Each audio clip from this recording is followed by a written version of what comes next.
MA के विद्यार्थियों के लिए फर्स्ट सेमेस्टर 1 के अंतर्गत योगा इथिक्स चैप्टर में यम और नियम जो दिया गया है, उसी यम और नियम को विद्यार्थियों को विश्लेषणात्मक ढंग से व्याख्या कर रहा हूं, जो विद्यार्थी एमए के विद्यार्थियों के लिए सदा उपयोगी रहेगा। मैं डॉक्टर अजीत कुमार ठाकुर, प्राचार्य RS college Tarapur. Yoga ethics के अंतर्गत यम और नियम नैतिकता के आधार पर खड़ा है। यह एक नैतिक साधनों को बल देता है। यह योगा अभ्यास के लिए भी आवश्यक है। यम और नियम दोनों एक दूसरे के पूरक भी हैं। यम के आधार पर ही मनुष्य अपने नैतिकता को सुदृढ़ करते हैं।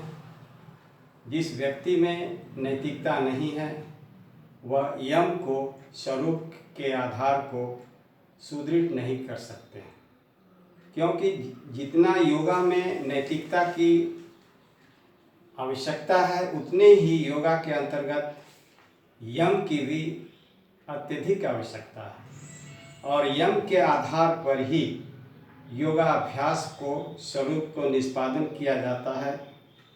यम का 5 रूप से इसका 5 प्रकार का यंग है, ये अंग है। अहिंसा, सत्य, अस्तेय, ब्रह्मचर्य, अपरिग्रह, अस्तेय। अहिंसा के मतलब होता है कि किसी भी व्यक्ति को मन, वचन, कर्म से हिंसा ना करना। अहिंसा के आधार पर ही किसी भी समाज को खड़ा किया जा सकता है, और यह नैतिकता का द्योतक भी है। अहिंसा के अंतर्गत प्रेम, करुणा और सहनशीलता, सभी से प्रेम, सौहार्द की भावना रखा जाता है, और इसलिए इसे वसुधैव कुटुंबकम भी कहा गया है। सत्य भी एक योग के नैतिकता के आधार पर टिका हुआ है। सत्य ही मनुष्य का जीवन है, और सत्य के आधार पर ही मनुष्य अपने जीवन को सुदृढ़ करते हैं। और सत्यवाणी उसके मन के विकार को समाप्त नहीं करते हैं।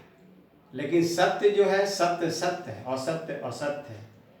सत्य हर समय मौजूद है, असत्य हर टिका हुआ नहीं है। और सत्य का धार हर समय गलत ही होता है, उसका स्वरूप हर समय गलत ही निकलता है। लेकिन सत्य का स्वरूप जो है, हर समय वह अमर रहता है, अचर है। इसलिए मनुष्यों को नैतिकता, योगा के नैतिक के विचार के आधार पर मनुष्यों को सत्यवादिता रहना चाहिए, और सत्य पर ही अडिग रहना चाहिए। ब्रह्मचर्य भी यम के नैतिक यम के अंतर्गत आता है, क्योंकि योगा इथिक्स में यम बहुत ही महत्वपूर्ण स्वरूप है, और स्वरूप है वह भी है ब्रह्मचर्य। ब्रह्मचर्य के आधार पर ही मनुष्य अपने समाज का निर्माण करता है, और उसी यम के आधार पर वह समाज के क्रियाकलापों को अच्छी रूप में सुदृढ़ करता है।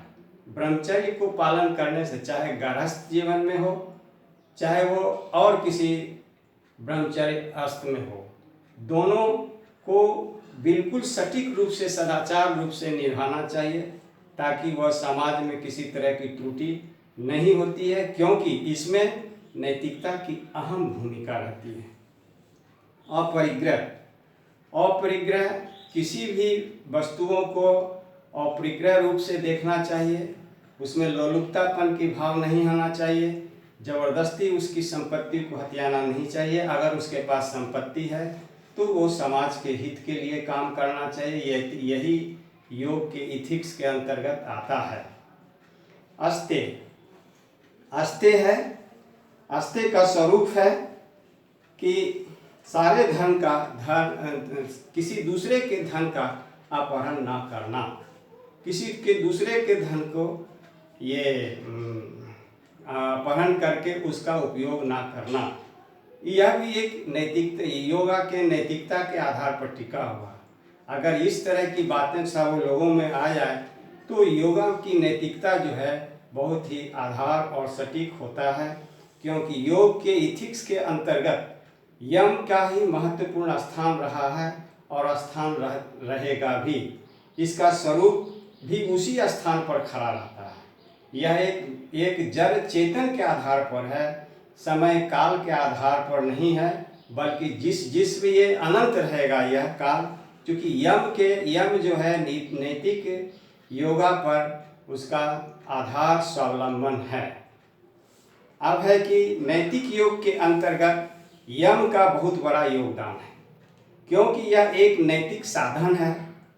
इसके भी 5 भेद होते हैं जो उपर्युक्त दिखाया गया है और उसको विस्तृत रूप से वर्णन भी किए हैं। इसलिए यम के अंतर्गत ही है, इस प्रकार से कहा भी जाता है सर्वो भवन्ति सुखानि का स्वरूप झलकता है इसमें। इस कारण भी उसमें नैतिकता है।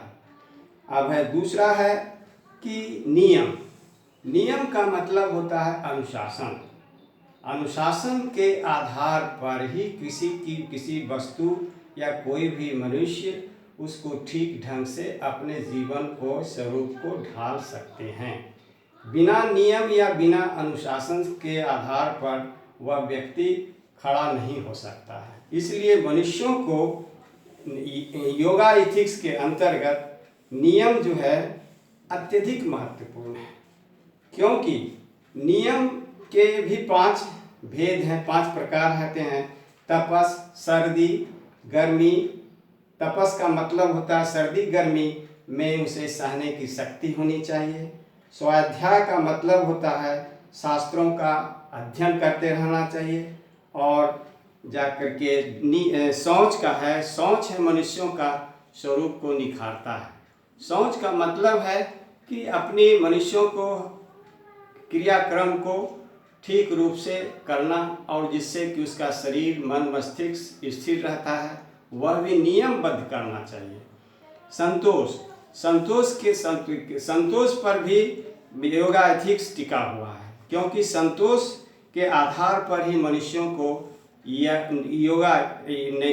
योगा एथिक्स के स्वरूप को निष्पादन करता है, क्योंकि संतोष जो है मनुष्यों का परम लक्ष्य है। बिना संतोष से वह किसी भी कार्य को नियम पूर्वक नहीं कर सकते हैं। इसलिए कहा भी जाता है संतोषम परम सुखम।